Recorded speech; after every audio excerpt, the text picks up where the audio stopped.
the Tokachi, this year's super prize for the Lunar New Year event. A ship that you have a 1% chance to actually pull from a crate. Is it worth it? What should you build it like if you happen to pull it from one of your free crates, or if you go down the deep, dark path of gambling for it? All that today, and a battle. So, with all that said, let's go ahead and dive on in. Now, first things first, let's go ahead and talk through the modifications. In the first lot, we're running aiming system mod 1. Then we are running steering gears, and then finally we are running concealment. Reason we're running steering gears is part of this ship is all about throwing out torpedoes. So to do that effectively, the steering gears are very much useful. As far as its consumables go, you have the damage control party, the sonar, which is an okay sonar, but it is nice to have, torpedo, reload boosters, and then finally defensive AA fire, or a useless consumable. Really, your choice. I would go with the defensive AA in this case. As far as our commander goes, I would recommend Matsuji Yujin. In the match that we're going to show off, I was running Atago just kind of as my default one that I want to run a lot of the Japanese ships with. But after some experimenting, I'm going to say Matsuji is definitely going to be the way you want to go with this vessel. We're running Mikawa and Mimbelli as the commanders. And then Burn It Down XXL, Home Run, Velocious, Steer Clear, and Killing Distance. You could also kind of run Fully Packed, but I think Killing Distance is better here. You're not giving up a heal with Fully Packed, and I don't think you really have enough time to use all of those torpedo reload boosters, which would be the other reason you would go with Fully Packed. So I think Killing Distance is going to be the way you want to play this one. So with that said, let's go ahead and dive on into those stats. So first things first, you got hit points of 32,000 with an armor thickness between 5 and 105 millimeters with a 19% torpedo reduction. Looking at the ship, you can tell it is a flimsy Japanese cruiser like there has ever been one, right? We're not talking about the pinnacle of armory. And so much so that, yeah, that's your Citadel. That's not an armor plate on the outside of the ship. That's just the Citadel. So you do need to be sort of cautious with this ship because shells will go boom inside of that Citadel. And I have been dev struck multiple times in this vessel just because, it's a flimsy Japanese ship. It's something that just kind of happens with these things. The artillery, well, this is sort of the unique thing with this vessel. The original vessel is the hull of a heavy cruiser, and then they've gone ahead and replaced it with light cruiser guns. So 6 two-barreled 127 millimeter guns. They do rotate all of them in 360 and have an incredibly fast rotation speed, which is super nice. Firing range 14.6 kilometers with a reload of time of 6.6 seconds. HE shell damage, 21,050 with an 11% chance to set fire and a max AP damage of 2,200. Secondaries, 4.7 kilometers. I really wouldn't suggest counting on these to do anything. Torpedoes. These are fairly effective, and I'm just going to go ahead. We're going to cut to a clip of showing off what you can do with these torpedoes. While we come in, just notice how bot-like these guys are. As I talk about these torpedoes, you get 2 3-barreled 610 millimeter torpedoes. Reload time is 70 seconds, so it's a really quick reload time on these torpedoes. Max damage 17,233. Range is 13.7 kilometers, which is just about a kilometer within what your main guns do, which is really nice. 71 knot top speed. And, with the torpedo reload booster, you can set up some pretty good damage with these things. So just kind of be on the lookout for that. And going back to the clip here, you can see we went ahead, fired off our torpedoes. We've gotten one hit already with the first launcher, and then our second salvo is about to hit into this fleet of players. But, with only a couple of torpedoes, getting 3 hits out of that bunch, still pretty good. Moving on to the AA. While we do have an AA booster, the AA on this vessel is not the best. I was really shocked because I usually don't look at the stats ahead of time, and came over me, and I was like, oh, I know what I'm going to do. I shall pop my AA reload booster, and it does nothing. This does nothing. Maneuverability of the vessel, 36.5 knots, turning circle 750 meters, and a rudder shift time of 6.7 seconds. Finally, concealment, 9.3 kilometers by sea, 5.8 by air, and 4.9 while in smoke. And with all that said, let's go ahead and dive on in to a game. So welcome to Islands of Ice on Epicenter. Of course, running the Tokachi. The thing you need to know is, or at least the way I think I have to frame this, is how much better is Tokachi than the tier 6 variant of the Japanese light cruisers, Omano. Because turns out, they have the same number of barrels, they have similar torpedo loadout, they have a lot of things in common. Except Tokachi here is, I'm going to say, the clear preferred child of the two. Tokachi, I will say, is a good ship. It's an okay ship. It is not an OP ship. It is not a ship you need by any stretch of the imagination. And it's one that I quite enjoy just because it brings true light cruiserness to the Japanese light cruiser line. Shock, I know. I feel like the light cruisers of the Japanese do focus too much on those torpedoes, and as a result, you kind of get that feeling that you're missing something with them. And here, you get the goodness of decent light cruiser guns. So let's go ahead and talk about those light cruiser guns. They are in 6 two-barreled mounts that have a very quick turret rotation speed, same as the Tech Tree line. However, we have like 5 seconds less reload on them, and 1% less chance to set fire. So you see where the damage potential really is. You do lose out a little on the DPM, or at least the alpha damage, about 500 compared to Omono.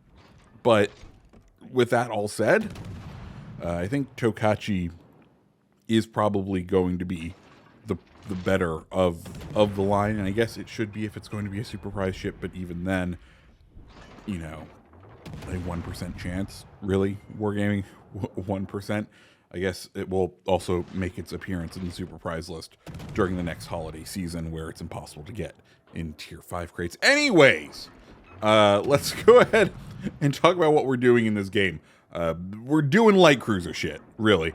We are sitting wide here and trying to just get some fires going, getting some decent damage going. You saw there's 2 fires lit on the Colorado. We flip over to AP to see what the AP is like performance-wise, and also in case he has fight fire with fire, we don't want to trigger it. We want to continue whoever is getting that farm off on the Colorado. We don't want to inhibit them. We want everyone to be successful here. Also, we don't really want to push in because Tokachi does have a nasty habit of going boom. You need to be well aware that at any moment, if you are not constantly checking this radar, that you could be under threat of a salvo coming your way and just ending the match for you, because the Citadel, as you saw, out of the water, very exposed.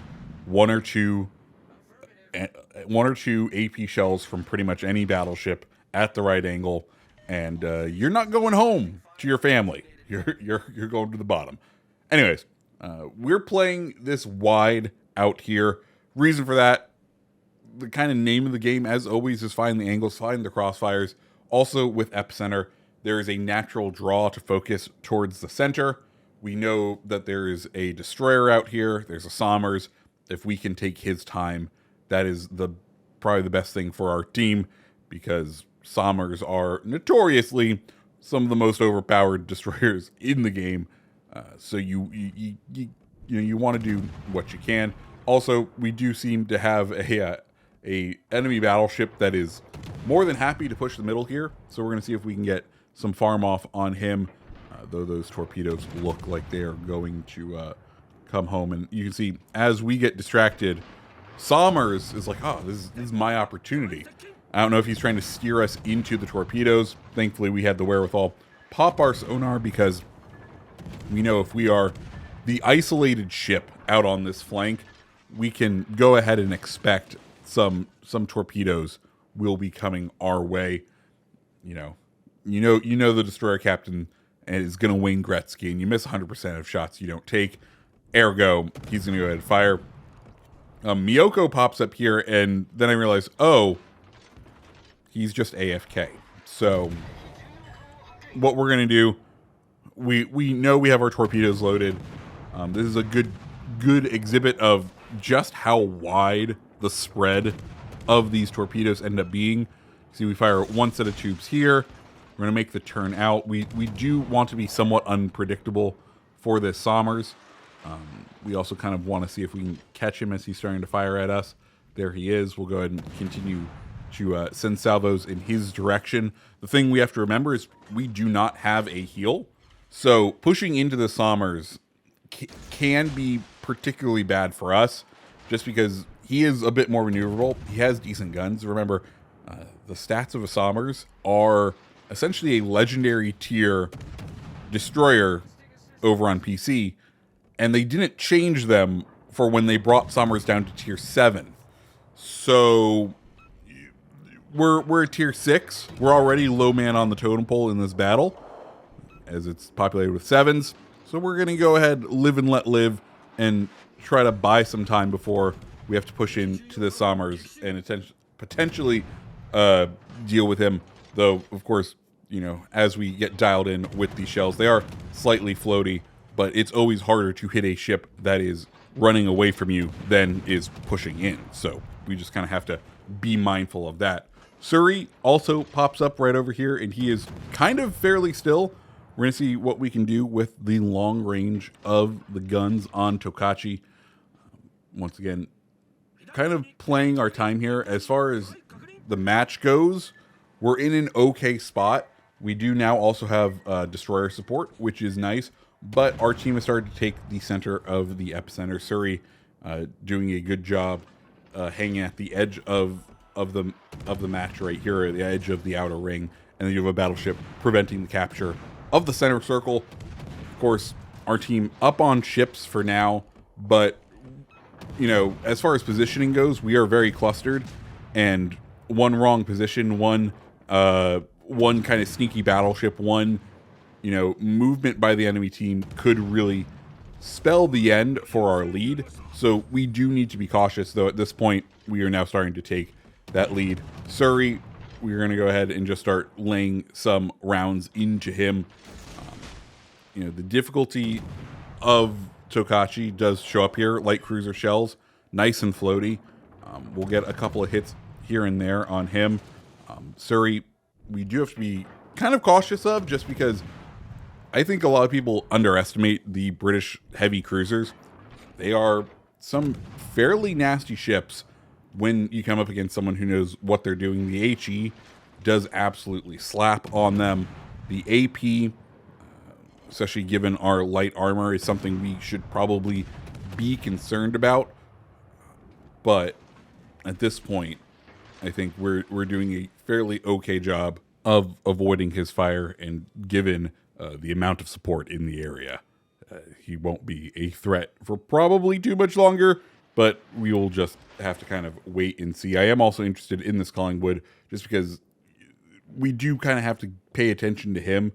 He is the one I'm most worried about currently on this map, mainly because he does have that ability to overmatch pretty much anything. He is an incredible glass cannon, so we need to be prepared to have to deal with him if our teammates are unable to.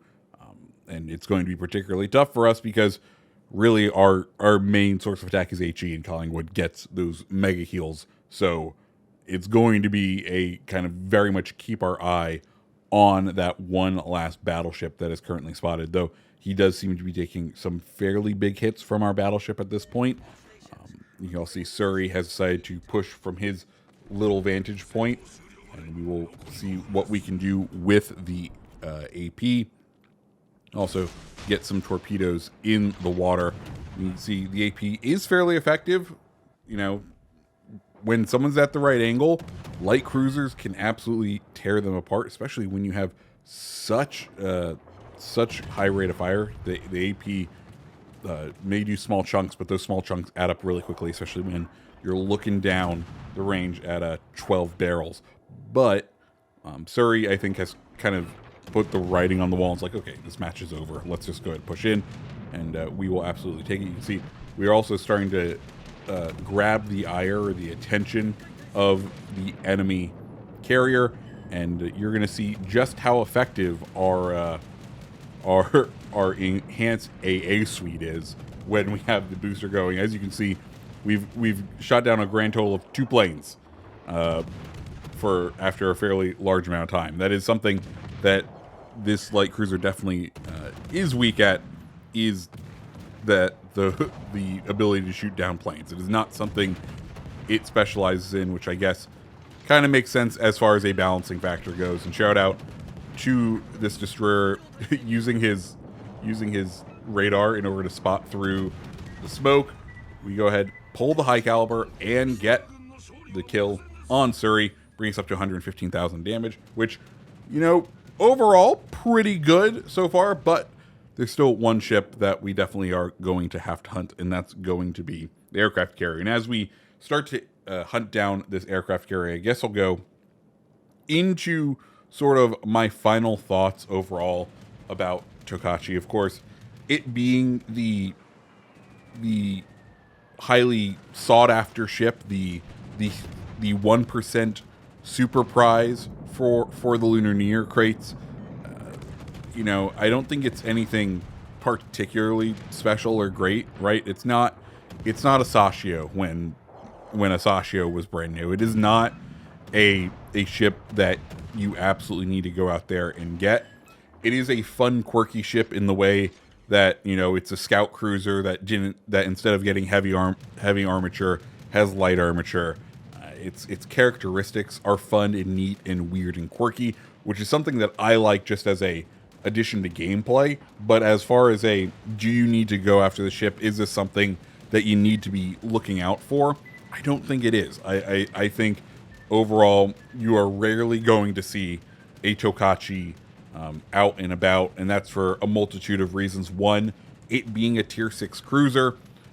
Tier 6 just isn't the moneymaker like it used to be, so there isn't as big of a draw to play tier 6 anymore. So why like go and seek out a ship that is at that level? It doesn't make sense. So for a multitude of reasons, I don't think, you know, you need to be particularly bothered in order to want this ship. It is not anything particularly special, and, you know, hopefully and realistically speaking, you enjoy being able to shoot at the folks who do end up pulling Tokachi, because statistically speaking, you probably won't do it. And for the love of God, I hope you're not going out there and buying crates in order to pull this ship, because it is certainly not worth that at all. But hey, if you are, I for one thank you for helping keep the lights on over at Wargaming, because I certainly would not be putting my hard-earned money in to do this. But that's just me. Anyways, Saipan, we've gone ahead and been able to engage him. We've gotten some pretty decent hits on him so far, and we're kind of winding down the clock here, down to the very end. At this point, it's not even worth throwing out the torpedoes, but we do anyway. I'll be honest, I think I didn't see how short of amount of time we had left on the clock, but good news, we do have a permafire on Saipan, and with permafires, you get some pretty decent damage out on enemy aircraft carriers, as we are able to kind of finish him off right here at the last second, bringing us up to 157,000 damage for the match. And that'll bring us up to 3,600 XP for the game. Pretty decent one overall. But guys, that's Tokachi. Like I said, I think you're going to enjoy shooting at it in all realisticness. Anyways, if you like videos like this, hit the like button, hit the subscribe button. I hope you have a fantastic rest of your day. See ya.